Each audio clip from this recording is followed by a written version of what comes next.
Hello, आवाज़ clear आ रही है सभी को? आज हम लोग एक टॉपिक है हम लोग का, बताया था मैंने, फोर्स डिपेंडेंसी ऑन मीडियम। ठीक है, वो डिस्कस करेंगे आज। काफ़ी इम्पोर्टेंट टॉपिक है, थ्योरेटिकल भी न्यूमेरिकल भी से आता है, थ्योरेटिकल भी तो बोर्ड्स में पूछ लिया जाता है। ठीक है, इसको अच्छे से देखना है। जैसे मैंने बताया था, हेडिंग पहले डाल लो एक, फोर्स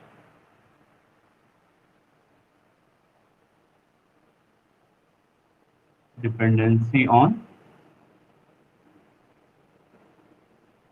मीडियम। ये हेडिंग से ही पता चल रहा है कि मीडियम पे कूलम्स लॉ के हिसाब से फोर्स क्या होता है, के Q1 Q2 upon R square. ठीक है, जब दो चार्ज एक दूसरे से आर डिस्टेंस पे प्लेस हो तो उनके बीच का जो फोर्स लगता है वो ये होता है के। इसमें मैंने बताया था कि जो के होता है वो के डिपेंड्स अपॉन मीडियम। के मीडियम पे डिपेंड करता है, के की वैल्यू मीडियम के साथ वेरी करती है। और के की वैल्यू होती क्या है, के की वैल्यू मैंने अभी तक जो चीज डिस्कस की थी वो किया था इसके लिए, फ्री स्पेस के लिए। फ्री स्पेस के लिए मैंने तो के की वैल्यू बताई थी 1/4 पाई एप्सिलॉन नॉट। और इसकी जो वैल्यू आती है वो क्या आती है, 4 पाई एप्सिलॉन नॉट। इसकी टोटल वैल्यू कितनी आती है, 9 इंटू 10⁹9। क्या होता है इसकी value, newton metre square upon coulomb square, ये इसका यूनिट होता है। तो अभी तक ये बताया था मैंने, और इसमें कहा था कि जो के होता है वो मीडियम पे डिपेंड करता है।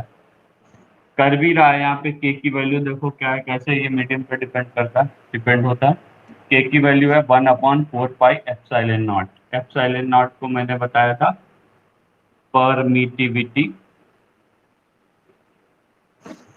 परमिटिविटी ऑफ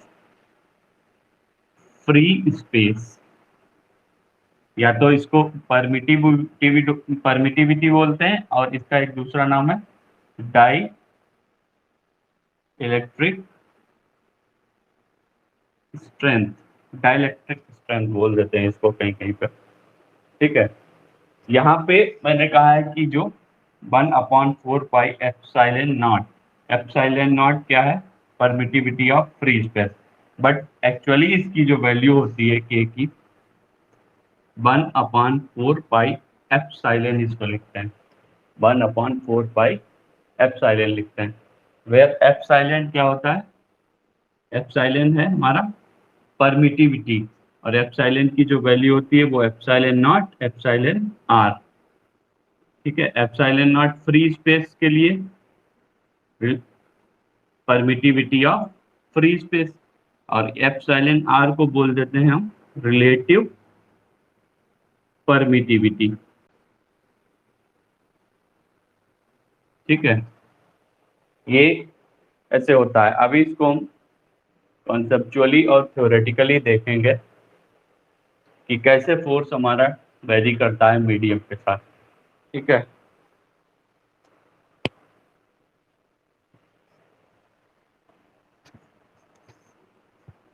अभी पहले कॉन्सेप्चुअली इसको समझते हैं कि कैसे वेरी करता है फोर्स मीडियम अगर चेंज करेंगे। फ्री स्पेस रहेगा तो वो एप्सिलॉन आर रहता है। अब सपोज मैं मान रहा हूं कि दो चार्जेस मेरे, एक प्लस क्यू दूसरा भी प्लस क्यू है, ये एक दूसरे से आर डिस्टेंस पे प्लेस्ड, ये एक दूसरे से आर डिस्टेंस पे प्लेस्ड है। ठीक है, एक दूसरे से आर डिस्टेंस पे हैं, दो चार्ज रखे हो। अभी मैं क्या करूंगा, अभी अगर ये एक दूसरे से r डिस्टेंस पे हैं, इसका अगर मीडियम फ्री स्पेस है तो एक फोर्स इस पे इसकी वजह से इधर लग रहा होगा, एक फोर्स इस पे इसकी वजह से ये लग रहा होगा। इसको मैं बोल दे रहा हूँ F, उतना ही फोर्स इधर लगेगा। इसको अगर F1 बोल दें ये। अब मैं क्या करूं, इन दोनों फोर्स रखे हुए हैं, एक मैं तीसरा फोर्स लाता हूँ, तीसरा चार्ज लाता हूँ, जो कि तीसरी बॉडी, चार्ज नहीं सॉरी, चार्ज भी होंगे उस पे, बट तीसरी एक बॉडी, बॉल, एक मेटल बॉडी, मेटल की एक बॉल है, ठीक है, जो कि न्यूट्रल है। ये मैं न्यूट्रल मेटल बॉडी, एक न्यूट्रल मेटल बॉडी मैं इन दोनों चार्ज के बीच में लाता हूं। अब क्या होगा, ये जो न्यूट्रल बॉडी है, इन दोनों चार्ज के बीच में अगर इस तीसरी न्यूट्रल बॉडी को लाऊंगा तो क्या होगा, इस न्यूट्रल बॉडी पे कुछ चार्जेज होंगे, न्यूट्रल है बट चार्जेज इसके अंदर होंगे, इलेक्ट्रॉन्स भी होंगे, प्रोटॉन्स भी होंगे, लेकिन वो electron, number of electron equal to number of proton होंगे। फर्स्ट लेक्चर में मैंने बताया था, जिसकी वजह से ये चार्ज, ये बॉडी न्यूट्रल है, ठीक है। अब क्या होगा, इसके अंदर जो इस पॉजिटिव चार्ज की वजह से जो चार्जेज होंगे वो कहलाएंगे इंड्यूस्ड चार्जेस, मतलब इंड्यूस्ड इलेक्ट्रॉन माइनस, इस पॉजिटिव की वजह से ये induced electrons, induced charges minus charge इस प्लस की वजह से इसके एक साइड में आ जाएंगे, क्योंकि ड्यू टू अट्रैक्शन, इस प्लस की वजह से इस पे आ जाएंगे, इसकी वजह से इस पे आ जाए, इधर आ जाएंगे। और जो इंड्यूस्ड चार्ज होंगे उसको अगर मैं कहूँ ये माइनस यहाँ आ जाएंगे, तो प्लस भी होंगे, प्लस यहाँ होंगे। तो ये जो प्रोसेस होती है ये होता है पोलराइजेशन ऑफ डाइपोल। डाइपोल जो होते हैं वो पोलराइज्ड हो जाते हैं, पोलराइजेशन का कॉन्सेप्ट मैं डाइपोल में बताऊंगा। ये पोलराइज्ड हो जाते हैं, इनको बोलते हैं polarisation due to polarisation of dipoles. Dipole में बताऊंगा, डाइपोल का कॉन्सेप्ट, ठीक है ये। और जो माइनस चार्जेज होते हैं, निगेटिव चार्ज है, वो इंड्यूस्ड चार्ज कहलाते हैं। जो माइनस चार्जेज हैं वो हैं इंड्यूस्ड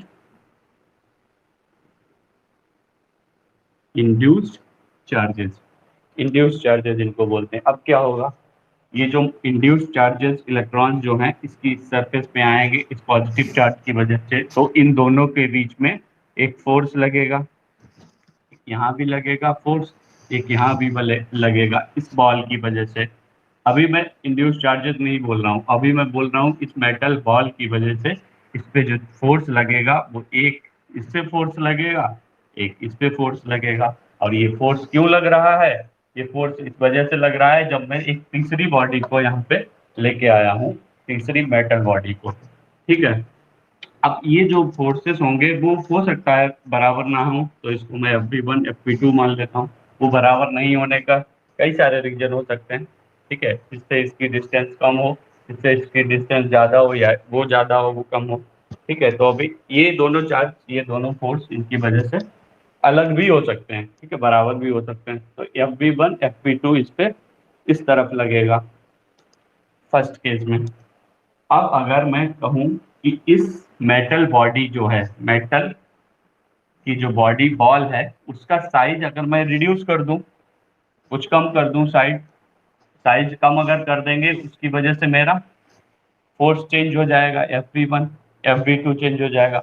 अगर इस मेटल बॉल को मैं बड़ा कर दूं तो FV1 और बड़ा हो जाएगा, FV2 और बड़ा हो जाएगा, FV2 FV1 बड़ा हो जाएगा। हम इस मेटल की बॉडी को, ये मेटल की जो बॉल है वो जिस मीडियम से बनी है, इसका तो मीडियम फ्री स्पेस नहीं है, इसका तो मीडियम दूसरा है कुछ। अगर इस बॉल को मैं इतना बड़ा कर दूं, इस मेटल की बॉल को मैं इतना बड़ा कर दूं कि ये दोनों चार्जेज हमारे इस मेटल की बॉल, ये जो मीडियम है उसमें सबमर्ज हो जाए, मतलब इसको इतना बड़ा कर दूं कि ये पूरा सिस्टम हमारा एक दूसरे मीडियम में सबमर्ज हो जाएगा, ठीक है, मतलब इसका पूरा मीडियम अगर चेंज हो जाएगा, अगर मैं मेटल की बॉल को बड़ा कर दूं, तो ये दोनों चार्जेस उसमें सबमर्ज हो गए। ठीक है, तो अभी क्या होगा, उसकी वजह से जो चार्ज होगा, जो फोर्स इस पे लग रहा होगा, नेट फोर्स F1 और F2, वो क्या होगा, ये FB2 FB1 बढ़ेगा, उसकी वजह से जो नेट फोर्स होगा वो चेंज हो जाएगा इन दोनों पे, वो एक्चुअली कम हो जाएगा। अभी मैं आगे तुमको थ्योरेटिकल दिखाऊंगा कि जो मीडियम किसी दूसरी स्पेस से अलग अलग मीडियम में हम लाते हैं, तो जो नेट फोर्स होता है दोनों चार्ज पे, वो कम हो जाता है। ठीक है, बट अभी देखो, जैसे दो चार्ज रखे हुए हैं, एक तीसरे चार्ज को मैं लाया हूं यहाँ पे, दो चार्ज रखे हुए हैं, तीसरे चार्ज को लाया हूं, तो नेट फोर्स इन दोनों चार्ज पे नेट फोर्स हमारा चेंज हो जाएगा, बट इस पे जो इस चार्ज की वजह से आपस का जो फोर्स लग रहा है, इस चार्ज पे जो पहले जो फोर्स लग रहा था, वो चेंज नहीं होगा, बट जो नेट फोर्स लगेगा इस पे, वो इसकी वजह से चेंज होगा। ठीक है, ये हम लोगों जैसा नहीं है। दो लोग के होते हुए अगर तीसरा कोई आ जाता है तो चीजें एक जैसी नहीं रहती हैं, बट यहाँ पे ऐसा नहीं है। दो लोग की वजह से तीसरा अगर चीज कोई आ रही है, तीसरा आदमी अगर आ रहा है साथ बीच में, तो उसकी वजह से इनके आपस की रिलेशन में कोई दिक्कत नहीं होगी, बट जो नेट फोर्स है वो कम हो जाएगा।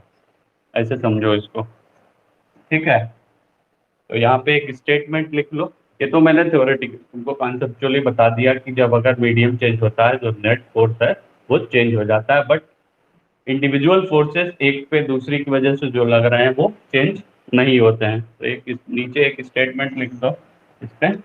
अभी इसको हटा के एक स्टेटमेंट लिख लो। नोट क्या है, मैंने क्या बताया, when two charges are when two charges are submerged in a medium, when two charges are submerged in a medium, then the force exerted on one charge due to another will remain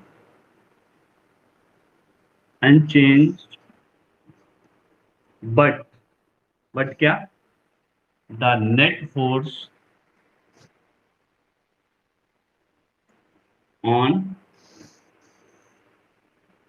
the charges will decreased। Decrease होता है, ये मैं अभी बताऊंगा theoretically. Force on both the charges, on both charges, क्योंकि दोनों charge पे है ना, बोथ चार्जेस विल डिक्रीज। जो नेट फोर्स होगा दोनों चार्ज पे वो डिक्रीज होगा। क्या पता चला कि अगर मीडियम चेंज होता है मेरा, तो जो नेट फोर्स होता है वो कम हो जाता है। अब हम इसको, थ्योरेटिकल कॉन्सेप्ट तो हो गया, अब मैं अगर फॉर्मूला वाइज अगर इसको प्रूव करना चाहूँ तो, क्या कूलम्ब्स लॉ हमारा क्या बताता है, पहले तो इसका कुछ वो जैसे अभी मैंने बताया उसका कुछ वो जान लो। कूलम्ब्स लॉ हमारा क्या कहता है, फोर्स के Q1 Q2 upon R square, यही तो होता है ना। और यहाँ पे के की जो वैल्यू होती है वो 1/4 पाई एप्सिलॉन। अभी मैं इसको एप्सिलॉन लिख रहा हूँ, और वेयर एप्सिलॉन क्या है, एप्सिलॉन इज कॉल्ड परमिटिविटी, और इसी को बोल देते हैं, क्या बताया था मैंने, dielectric strength.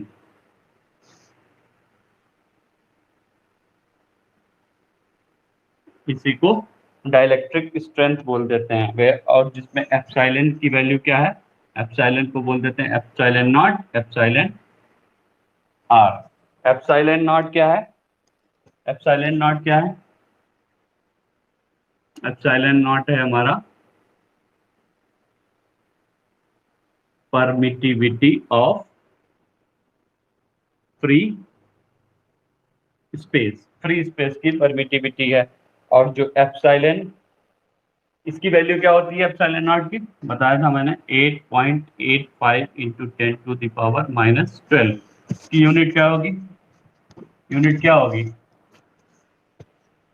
Coulomb square upon newton metre square, ये इसकी यूनिट होगी, coulomb square upon newton metre square. अब यहाँ से देखो epsilon equal to epsilon naught epsilon R, तो एप्सिलॉन आर रिलेटिव परमिटिविटी की वैल्यू क्या हो जाएगी, एप्सिलॉन अपॉन एप्सिलॉन नॉट। और जो एप्सिलॉन आर है इसको बोलते हैं permittivity, relative permittivity of medium. ये है रिलेटिव परमिटिविटी ऑफ मीडियम, ये है relative permittivity of medium, relative permittivity of medium. Epsilon R की वैल्यू क्या होती है, एप्सिलॉन आर की वैल्यू क्या होती है, ये होती है 1। 1 कब थी, 1 कब थी, जब मीडियम हमारा फ्री स्पेस है, फ्री स्पेस के लिए इसकी वैल्यू 1 होती है, और इसकी value epsilon R greater than 1 होती है अदर मीडियम के लिए। तो अभी मैं अगर तुमसे कहूं कि जो फोर्स की वैल्यू अगर तुम मुझे बताओ वो क्या होगी, अभी रुको, अभी रुको, मैं बता रहा हूँ, इतना नोट कर लो पहले।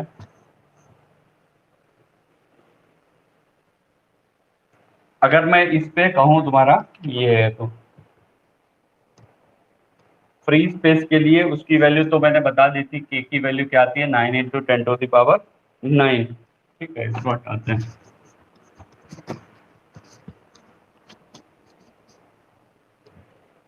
अब फ्री स्पेस के लिए, इन फ्री स्पेस, फ्री स्पेस में क्या था, दो चार्जेस रखे हुए हैं, प्लस क्यू प्लस क्यू, इस पे एक फोर्स इधर लग रहा है, इस पे एक फोर्स इधर लग रहा है। ठीक है, अगर ये दोनों एक दूसरे से कुछ डिस्टेंस पे हैं, अगर ये दोनों एक दूसरे से कुछ डिस्टेंस पे हैं, तो कूलम्ब्स लॉ के हिसाब से फ्री स्पेस का जो फार्मूला होता है फोर्स का, वो क्या होता है, 1/4πε0 इंटू Q1। अगर ये Q1 है, ये Q2 है, तो Q1 Q2 upon R square, R square यही होता है अगर ये मीडियम फ्री स्पेस है। तो जो फोर्स लगता है इस पे वो ये है। अब अगर मैं मीडियम इसका चेंज करूं, मतलब अगर मैं कहूं कि मीडियम इन मीडियम मैंने बोल दिया तो मतलब वो फ्री स्पेस नहीं है। तो अगर कोई मीडियम मैंने चेंज किया, तो इस कंडीशन में इस मीडियम की वजह से इन दोनों पे जो फोर्स लग रहा है वो क्या है, इसको मैं मान लूं एफ डैश, इसको मैं मान लूं अगर एफ डैश है, अगर ये चार्ज प्लस Q1 है, ये भी प्लस Q1 है, तो एक फोर्स नेट फोर्स इस पे एफ डैश लग रहा होगा। उस एफ डैश की वैल्यू क्या होगी, वो जो मैंने तुमको बोला है ना कि मीडियम में जो फोर्स है वो कम होता है, अभी पता चलेगा। एफ डैश की वैल्यू क्या होगी, 1/4πε into Q1 Q2 upon R square. अगर डिस्टेंस इन दोनों की भी आर ही है, यहाँ भी डिस्टेंस अगर आर है, यहाँ भी डिस्टेंस आर है, तो यहाँ से मुझे बताओ एप्सिलॉन की जगह पे मैं एप्सिलॉन नॉट एप्सिलॉन आर लिख सकता हूँ, एप्सिलॉन नॉट एप्सिलॉन आर। तो ये वैल्यू क्या हो जाएगी 1/4 पाई एप्सिलॉन नॉट। इसको अगर मैं ऐसे लिखूं 1/4 pi epsilon naught into Q1 Q2 upon R square into 1/एप्सिलॉन आर, इसको लिखूं तो ये वैल्यू मेरी किसकी है, ये वैल्यू इसी की है ना, ये फोर्स मतलब फोर्स इन फ्री स्पेस, तो इसको मैं लिख दूं force in free space upon epsilon R. तो एफ डैश की जो वैल्यू मुझे मिल रही है तो फोर्स अपॉन एप्सिलॉन आर, और एप्सिलॉन आर की वैल्यू वैल्यू क्या बताइए, एप्सिलॉन आर की वैल्यू 1 फॉर फ्री स्पेस। अगर फ्री स्पेस में एप्सिलॉन आर की वैल्यू 1 रखोगे तो मीडियम में और फ्री स्पेस में ये दोनों बराबर हो जाएंगे क्योंकि एप्सिलॉन आर 1 हो जाएगा। और एप्सिलॉन आर की वैल्यू हमने बताई है greater than 1 for medium, for other medium. ठीक है, अदर मीडियम के लिए अगर एप्सिलॉन आर की वैल्यू ग्रेटर देन 1 होगी, अगर ये ग्रेटर देन 1 होगी तो ये वैल्यू तो मेरी कम ही आएगी। तो मतलब ऑल अदर मीडियम के लिए जो फोर्स होता है वो कम हो जाता है। कम होने का कारण क्या है, देखो मैं उस मीडियम को चेंज कर रहा हूँ दूसरे मीडियम को, तो वो किसकी वजह से इफेक्ट हो रहा है, वो परमिटिविटी की वजह से। परमिटिविटी का नाम तो देखो है कि ऐसा लग रहा है कि ये चीजों को परमिट कर रहा है, नाम से तो लग रहा है कि परमिट, ये एप्सिलॉन क्या है, परमिटिविटी भी तो बोलते हैं इसको, परमिटिविटी नाम से तो लग रहा है ये परमिट कर रहा है चीजों को, फोर्स को परमिट कर रहा है। हाँ परमिट कर रहा है, कौन से फोर्स को परमिट कर रहा है, वो अपने मीडियम के फोर्स को परमिट कर रहा है यहाँ पे, बट जो नेट फोर्स है उसको वो कम कर रहा है।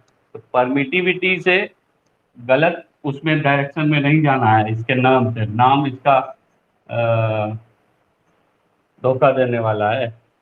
नाम तो बोल रहा है परमिट कर रहा है, लेकिन परमिट वो खुद को कर रहा है, अपने मीडियम को परमिट कर रहा है, अपने मीडियम को परमिट करते करते इतना परमिट कर दे रहा है कि हमारा नेट फोर्स है को जीरो कर दे रहा है, वो जीरो सॉरी नहीं, उसको कम कर दे रहा है। ठीक है, अपने मीडियम की वजह से, उसके मीडियम की वजह से उसका कुछ फोर्स होगा। ठीक है, और वो फोर्स कम हो जाएगा।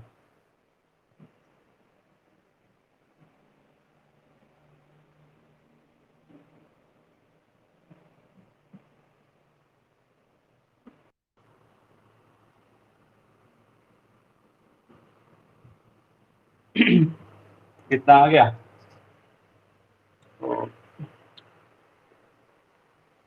इसके आगे अभी यही पे देखो इसको, और इस पे देखो जो नेट फोर्स लग रहा है वो एफ डैश है, और एक फोर्स इस पे किसकी वजह से लग रहा होगा, मीडियम की वजह से। जो नेट फोर्स मुझे पता चला एफ डैश जो नेट फोर्स है वो हमारे पिछले एफ से कम होगा। पहले जो एफ फोर्स लग रहा था फ्री स्पेस उसकी वजह से ये, उसके कंपेयर में ये नेट फोर्स कम होगा। ये नेट फोर्स कम होगा मतलब इस पे एक मीडियम की वजह से एक फोर्स लग रहा होगा, वो किस डायरेक्शन में लग रहा होगा, इस डायरेक्शन में लग रहा होगा, उसको बोल देते हैं हम एफ एम। इस पे भी एक मीडियम की वजह से लगेगा एफ एम, बट इस पे जो नेट फोर्स लग रहा होगा, नेट फोर्स एफ डैश है, लेकिन इस पे जो इसकी वजह से जो फोर्स लग रहा होगा इस पे, और इसकी वजह से इस पे, वो क्या है, वो एफ है, वो तो चेंज नहीं होगा, मैंने पहले ही बताया। इसकी वजह से जो फोर्स लग रहा है इस पे वो एफ है, वो तो चेंज नहीं होगा। तो यहाँ से मुझे बताओ कि नेट फोर्स की वैल्यू क्या होगी, नेट फोर्स की वैल्यू क्या होगी एफ डैश की।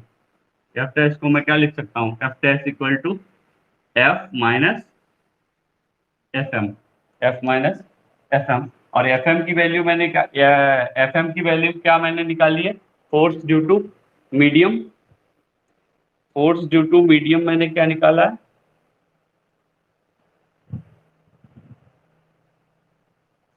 फोर्स ड्यू टू मीडियम नहीं, मैंने एफ डैश की वैल्यू क्या निकाली है, F by epsilon naught, F divided by epsilon R equal to F minus F M. तो जो फोर्स एफ है, force due to medium, force due to medium क्या हो जाएगा, F minus F divided by epsilon R. अगर यहाँ पे मैं एफ कॉमन ले लूँ तो इसकी वैल्यू क्या आ जाएगी, epsilon R minus 1 upon epsilon R. Force due to medium equals to force epsilon R minus 1 divided by epsilon R. इसको याद कर लो, नोट कर लो, बहुत इंपॉर्टेंट है। एक ये फार्मूला, एक ये फार्मूला, इस पे डायरेक्ट न्यूमेरिकल भी आते हैं और कॉन्सेप्ट वाइज भी पता चल जाता है यहाँ से। अगर देखो यहाँ पे फोर्स ड्यू टू मीडियम, अगर फ्री स्पेस है, अगर फ्री स्पेस है, फ्री स्पेस अगर होना चाहिए यहाँ पे, अगर सपोज ये फ्री स्पेस है तो फ्री स्पेस में मुझे क्या है, मीडियम की वजह से जो फोर्स है वो 0 होना चाहिए। यहाँ पे देख लो, अगर फ्री स्पेस है, फ्री स्पेस में रिलेटिव परमिटिविटी हमारा 1 हो जाता है, तो 1 माइनस 1 0 हो जाएगा। फोर्स ड्यू टू मीडियम और इक्वल्स टू 0। अगर कोई मीडियम है, मीडियम में एप्सिलॉन आर ग्रेटर देन 1 होगा, तो फोर्स ड्यू टू मीडियम हमारा को मिल जाएगा, 0 नहीं होगा। और वो हमेशा, और जो नेट फोर्स है वो मीडियम की वजह से, मीडियम के केस में हमेशा कम होगा फ्री स्पेस से। ठीक है, आज ये टॉपिक यहीं तक रखते हैं इसको। नेक्स्ट क्लास में एक दूसरा टॉपिक अभी बचा है, कौन सा, एक लिमिटेशन, कूलम्स लॉ की क्या क्या लिमिटेशंस है, और स्टेबल और अनस्टेबल इक्विलिब्रियम। ठीक है, वो नेक्स्ट क्लास में कवर करेंगे।